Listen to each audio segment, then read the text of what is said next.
नमस्कार दोस्तों, स्वागत है आपका जीएस सिविल अड्डा पर। और हम लोग पढ़ रहे हैं आधुनिक भारत के इतिहास को। और आधुनिक भारत के इतिहास के अंतर्गत भी हम लोग पढ़ रहे हैं भारत में यूरोपीय कंपनियों का आगमन। और ये जो वीडियो है ये हमारा 5वां वीडियो है इस क्रम में। और इस 5वें भाग में आज हम लोग पढ़ेंगे कर्नाटक के युद्ध के बारे में। तो दोस्तों मैं आपको बता दूं कि कर्नाटक के 3 युद्ध होते हैं। कर्नाटक के 3 युद्ध होते हैं। चूँकि ये तीनों युद्ध कर्नाटक की धरती पर लड़े जाते हैं, इसीलिए इन्हें कर्नाटक के युद्धों के नाम से जाना जाता है। तो मेन चीज़ आपको ये पता होनी चाहिए कि ये तीनों युद्ध कब हुए थे। तो ये जो तीनों युद्ध हुए थे दोस्तों, इनका 1746 से लेकर 63 तक, ये आप एक ओवरव्यू ध्यान रखेंगे कि 1746 से 1763 के मध्य में ये तीनों युद्ध लड़े जाते हैं और लगभग लगातार ही लड़े जाते हैं। जो पहला युद्ध था वो 1746 से और 1748 तक लड़ा जाता है। जो दूसरा युद्ध है वो 1749 से 1754 तक लड़ा जाता है। और जो तीसरा युद्ध है वो 1756 से 1763 तक 7 साल लड़ा जाता है, इसीलिए इसे सप्तवर्षीय युद्ध भी कहते हैं। तो इसमें ध्यान देने वाली बात यह है कि लगभग ये युद्ध तीनों युद्ध लगातार हैं। 1746 से 48 तक प्रथम युद्ध, 49 से 54 तक दूसरा युद्ध और 1756 से 1763 तक तीसरा युद्ध। तो इसमें केवल साल 1755 में केवल शांति रहती है, बाद बाकी ये तीनों युद्ध लगातार लड़े जाते हैं। चूँकि कर्नाटक की धरती पर लड़े जाते हैं, इसीलिए इन्हें कर्नाटक के युद्धों के नाम से जाना जाता है। अब तीनों युद्धों के बारे में दोस्तों हम बिल्कुल विस्तार से एक एक पॉइंट क्लियर करते हुए आपका चलते हैं। और आज हम पढ़ेंगे कर्नाटक के प्रथम युद्ध के बारे में। तो चलिए शुरू करते हैं कर्नाटक के प्रथम युद्ध से। चूंकि कर्नाटक में हो रहा है तो कर्नाटक की स्थिति और किसके मध्य हो रहा है ये जानना जरूरी। तो देखते हैं कर्नाटक का प्रथम युद्ध। कर्नाटक का प्रथम युद्ध 1746 से 1748 के बीच लड़ा जाता है। किसके बीच लड़ा जाता है? तो अंग्रेजों और फ्रांसीसियों के मध्य लड़ा जाता है। किसके मध्य लड़ा जाता है दोस्तों? अंग्रेजों और फ्रांसीसियों के मध्य। चूंकि कर्नाटक में लड़ा जा रहा है तो इसीलिए हमें पता होना चाहिए कि उस समय कर्नाटक का नवाब कौन था। तो कर्नाटक के जो नवाब थे उस समय अनवरुद्दीन थे। कौन थे? अनवरुद्दीन थे। और जो कर्नाटक था दोस्तों वो हैदराबाद सूबे का अंग था। आप लोगों को यदि आपने मुगल के बारे में पढ़ा है, मुगलों के बारे में पढ़ा है, तो आपको पता होगा कि अंतिम जो शक्तिशाली शासक थे वो औरंगजेब थे। उनकी 1707 में मृत्यु के बाद केंद्र में मुगल सत्ता में कोई अच्छा शासक या शक्तिशाली शासक नहीं रह जाता है, जिससे कि देश में स्वतंत्र राज्यों का उदय होता है। फ्रांसीसियों, चूंकि युद्ध हो रहा है अंग्रेज और फ्रांसीसियों के मध्य, तो फ्रांसीसियों की प्रमुख बस्तियों के बारे में हमें जानकारी होनी चाहिए कि फ्रांसीसियों की प्रमुख बस्तियां कौन कौन सी थी। और भारत से बाहर की भी एक बस्ती फ्रांसीसियों की जो मॉरिशस थी इस युद्ध में सम्मिलित होगी, क्योंकि कर्नाटक युद्ध में जो ला बोर्डोने मॉरिशस का गवर्नर था, मॉरिशस बस्ती का गवर्नर था, वो इसमें भाग लेता है। तो मेरा कहने का मतलब ये है कि कर्नाटक के प्रथम युद्ध से रिलेटेड जितनी भी प्रमुख बातें हैं वो मैं आपको पहले बताता हुआ चल रहा हूँ, और जितने भी व्यक्ति विशेष हैं उनके बारे में बताता हूँ। तो चलिए फ्रांसीसियों की प्रमुख बस्तियाँ देख लेते हैं। तो फ्रांसीसियों की प्रमुख बस्तियाँ जो भारत में थी वे थी पांडिचेरी, मछलीपट्टनम, माहे, सूरत, चंद्रनगर और कराईकल। जो पांडिचेरी थी वो फ्रांसीसियों का मुख्यालय था और इसके गवर्नर थे डुप्ले। कौन थे इसके गवर्नर? डुप्ले थे।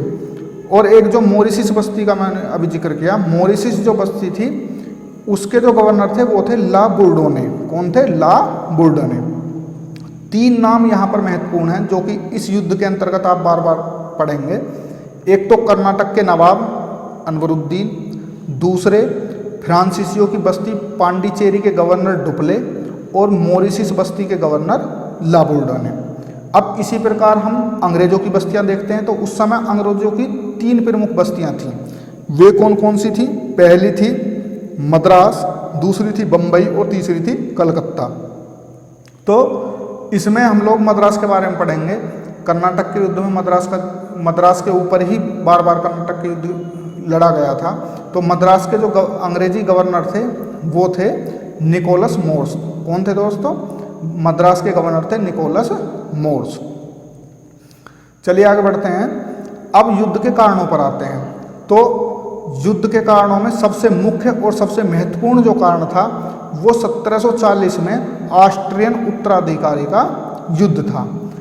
यूरोप में एक देश है दोस्तों ऑस्ट्रिया, वहाँ के राजा की अचानक मृत्यु हो जाती है, क्योंकि राजा के कोई राजकुमार नहीं था, कोई पुत्र नहीं था, केवल पुत्री थी। तो असमंजस की स्थिति बनी हुई थी कि शासक किसे बनाया जाए।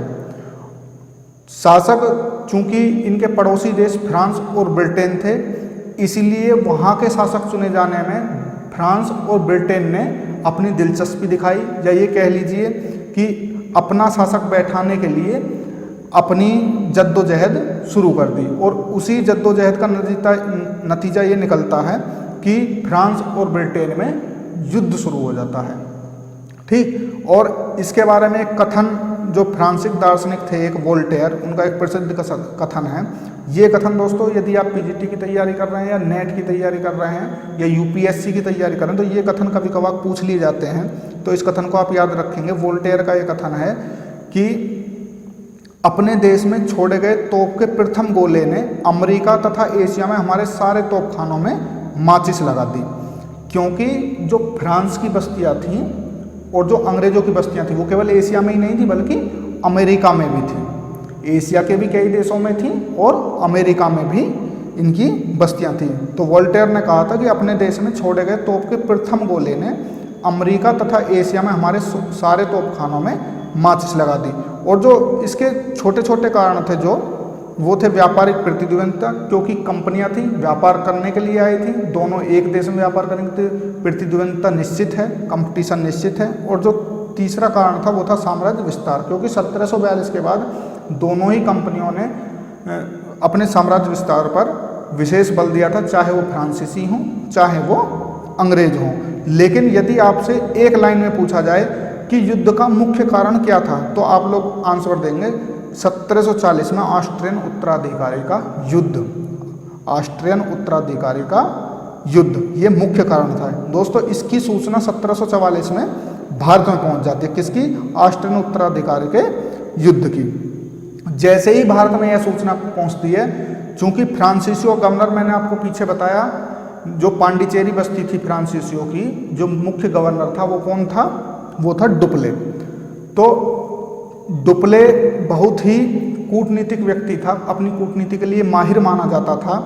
उसे भलीभांति पता था कि उनकी जल सैनिक शक्ति अंग्रेजों की जल सेना से बहुत ही कमजोर है।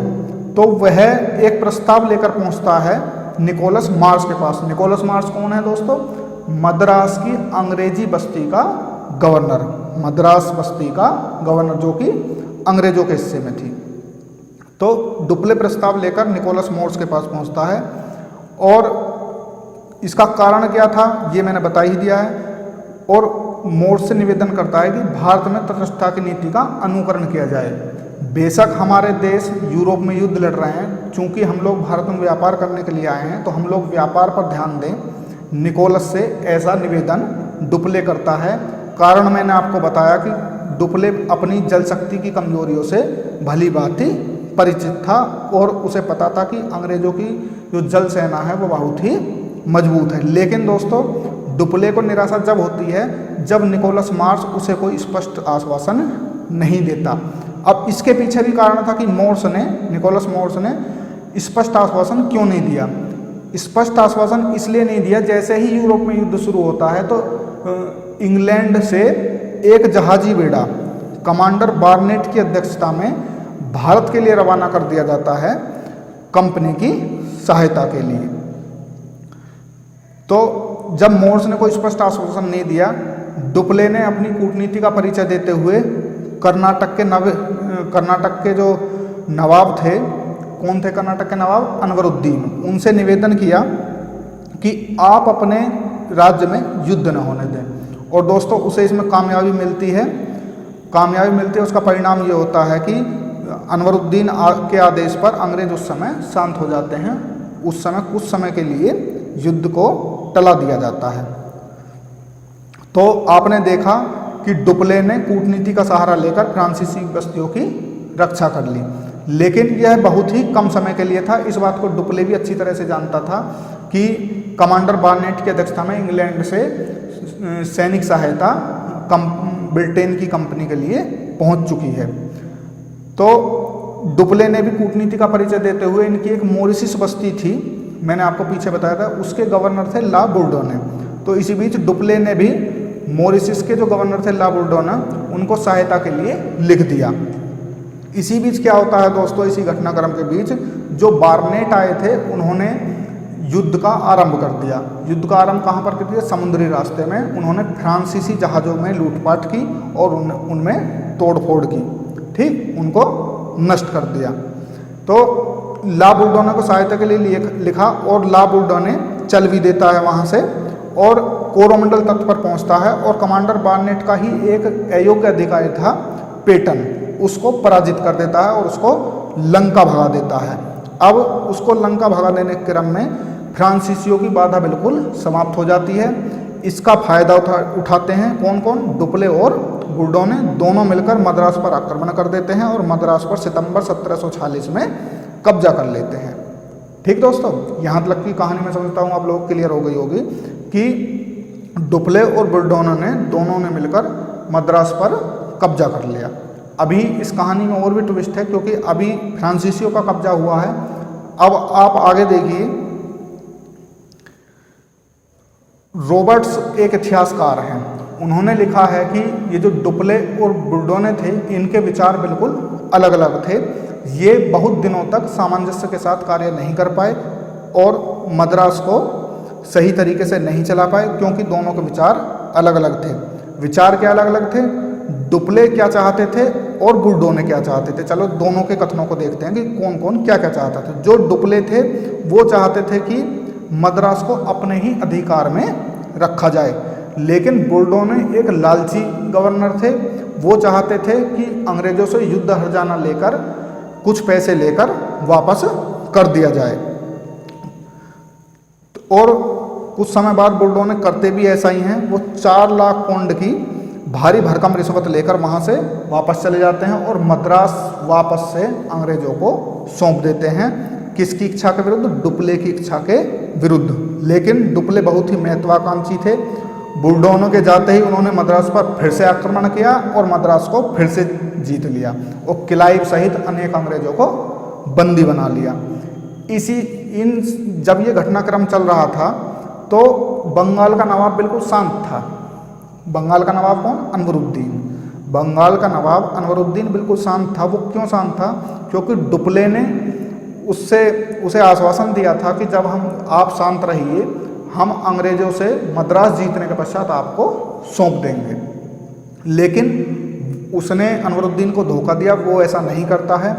तो उसी के जवाब में एक घटना होती है सेंट थोमे या अडियार का युद्ध, जो कि अदियार नदी पर ही लड़ा जाता है।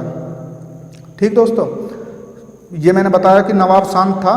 कारण ये था कि डुप्ले ने आश्वासन दिया था कि वह मद्रास विजय के बाद उसे सौंप देगा, लेकिन ऐसा डुप्ले ने किया नहीं और उसी का कारण सेंट थोमे अडियार का युद्ध था। तो अनवरुद्दीन ने अपने पुत्र महफूज खां को आदेश दिया कि वो फ्रांसीसियों पर आक्रमण करे। हुआ भी ऐसा ही, महफूज ने विशाल सेना के साथ फ्रांसीसियों पर आक्रमण कर दिया। दोस्तों, इस युद्ध में महफूज खां के पास करीब 12,000 सैनिक थे और जो फ्रांसीसी सैनिक थे वो मात्रा में बहुत ही कम थे, लगभग 1,000-2,000 के करीब में सैनिक थे। लेकिन फिर भी चूंकि वे यूरोपीय सैनिक अधिक प्रशिक्षित थे और जो फ्रांसीसियों के तोपखाने थे वो भी बहुत शक्तिशाली थे, बहुत ही अच्छे थे, आधुनिक थे। तो उन्हीं के दम पर मद्रास के निकट जो सेंट थोमे का युद्ध हुआ उसमें फ्रांसीसियों की विजय हो जाती है। उसका परिणाम क्या होता है? फ्रांसीसियों की विजय हो जाती है और मद्रास फिर से किसके कब्जे में आ जाता है? फ्रांसीसियों के कब्जे में आ जाता है। आगे देखते हैं। इसी जब ये घटना चल रही थी, चूंकि 2 बार विजय लगातार फ्रांसीसियों की हो चुकी है, एक तो अंग्रेजों से और दूसरा अनवरुद्दीन से सेंट थोमे के युद्ध में, तो जो फ्रांसीसी थे वो अति उत्साहित हो जाते हैं और अति उत्साहित होकर वो पांडिचेरी के दक्षिण में एक बस्ती थी फोर्ट सेंट डेविड, अंग्रेजों की एक बस्ती थी फोर्ट सेंट डेविड, उस पर अधिकार करने का प्रयत्न करते हैं और 1.5 साल तक डुप्ले वहीं पर घेरा डाल करके रहते हैं, लेकिन उसमें इन्हें सफलता नहीं मिलती और असफल होकर वापस लौट जाते हैं। इसी बीच इंग्लैंड से भी अंग्रेजों के लिए सहायता पहुंच जाती है। अब अंग्रेजी सेना अति उत्साहित हो जाती है और वो पांडिचेरी पर अधिकार करने के लिए उसका घेरा डाल देते हैं, लेकिन सफलता उन्हें भी नहीं मिलती है दोस्तों, उनका भी परिणाम असफल ही हो जाता है। और इसी बीच यूरोप में एक संधि हो जाती है, यूरोप में एक संधि हो जाती है जिसका नाम था एक्स ला सापल की संधि। कहीं पर एक्स ला सापल लिखा मिलेगा आपको, कहीं पर ए ला साफल लिखा हुआ मिलेगा। तो ए ला सापल की संधि हो जाती है और यूरोप में युद्ध की समाप्ति हो जाती है दोस्तों। जब यूरोप में युद्ध की समाप्ति हुई तो फलस्वरूप भारत में भी युद्ध की समाप्ति होनी थी, तो भारत में भी युद्ध समाप्त हो जाता है। और इस युद्ध का परिणाम क्या होता है? इस युद्ध का परिणाम, अंतिम जो परिणाम होता है वो ये होता है, चूंकि अमेरिका में भी बस्ती थी इन दोनों देशों की और भारत में भी थी, तो अंग्रेजों को भारत में मद्रास वापस मिल जाता है और फ्रांसीसियों को अमेरिका में लुइसबर्ग पुनः प्राप्त हो जाता है। ये इस संधि के महत्वपूर्ण तथ्य थे कि अंग्रेजों को भारत में मद्रास वापस मिल जाता है और फ्रांसीसियों को अमेरिका में लुइसबर्ग पुनः प्राप्त हो जाता है। अब इस युद्ध के महत्व को देखते हैं। तो चूंकि बाह्य रूप से इसका कोई विशेष महत्व नहीं था। क्यों नहीं था? क्योंकि ये बाह्य शक्तियों के विरुद्ध लड़े गए युद्ध थे। अंग्रेज और फ्रांसीसियों के आंतरिक द्वेष के कारण ये लड़ा गया युद्ध था। तो भारत के परिप्रेक्ष्य में इसका कोई महत्व नहीं था और भारत की राजनीतिक सीमा में भी इससे कोई परिवर्तन नहीं होता। लेकिन फिर भी भारतीय इतिहास में एक इसका विशेष महत्व है। क्यों विशेष महत्व है? चलिए देखते हैं क्यों विशेष महत्व है, कारण क्या है विशेष महत्व होने का। तो भारतीय नरेशों की दुर्बलता प्रकट हो जाती है। भारतीय नरेशों की इस युद्ध में दुर्बलता दोस्तों कब प्रकट हो जाती है? आपने देखा सेंट थोमे के युद्ध में फ्रांसीसियों के मुट्ठी भर सैनिकों ने महफूज खां मतलब अनवरुद्दीन जो कि कर्नाटक का नवाब था उसकी विशाल सेना को पराजित कर दिया। तो इससे भारतीय नरेशों की दुर्बलता प्रकट होती है। दूसरा, जल शक्ति का महत्व स्पष्ट हो जाता है कि जिसकी जल शक्ति मजबूत होगी निश्चित रूप से वही एशिया के व्यापार पर अपना एकाधिकार जमा कर रखेगा, वही राजनीति में अधिक कामयाब होगा, भारत में अपनी पैठ जमाने में अधिक कामयाब होगा। जल शक्ति के बारे में मैं आपको दोस्तों बता दूं कि ब्रिटेन की जल शक्ति अधिक शक्तिशाली क्यों थी? क्योंकि ब्रिटेन एक द्वीपीय देश है, उसकी जो सीमा है वो किसी भी स्थलीय देश से नहीं मिलती है, बल्कि समुद्री सीमाएं हैं उसके चारों तरफ जो है। तो इसीलिए उसने जल शक्ति पर अपना विशेष ध्यान दिया और अपनी नौसेना को अधिक मजबूत किया, अधिक प्रशिक्षित किया। चलिए आगे बढ़ते हैं। और इससे इस युद्ध के बाद ये स्पष्ट हो जाता है कि प्रशिक्षित यूरोपीय सैनिकों की भारतीय अनुशासन सैनिकों पर श्रेष्ठता सिद्ध हो जाती है। वही जो मैंने बताया अभी सेंट थोमे के युद्ध से, चूंकि यूरोपीय सैनिक यूरोपीय पद्धति से ट्रेंड थे और भारतीय जो है बिल्कुल अनुशासनहीन थे, तो उनकी श्रेष्ठता सिद्ध हो जाती है। राज्यों की जर्जर व्यवस्था उजागर, क्योंकि राज्यों में कोई एकता नहीं थी, केंद्र में कोई एक छत्र शासक ऐसा नहीं था जो कि प्रांतों को सही तरीके से अपने नियंत्रण में रख सके। तो राज्यों की जर्जर व्यवस्था फ्रांसीसी और अंग्रेजों के सामने जर्जर हो जाती है। उसका परिणाम क्या होता है? उसका परिणाम होता है कि डुप्ले के प्रयोग व क्लाइव की विजयों के लिए मार्ग प्रशस्त कर दिया कर्नाटक के प्रथम युद्ध ने। तो धन्यवाद दोस्तों, यदि आपने वीडियो पूरा देखा है और यदि समझ में आया है तो चैनल को सब्सक्राइब करें, लाइक करें। धन्यवाद।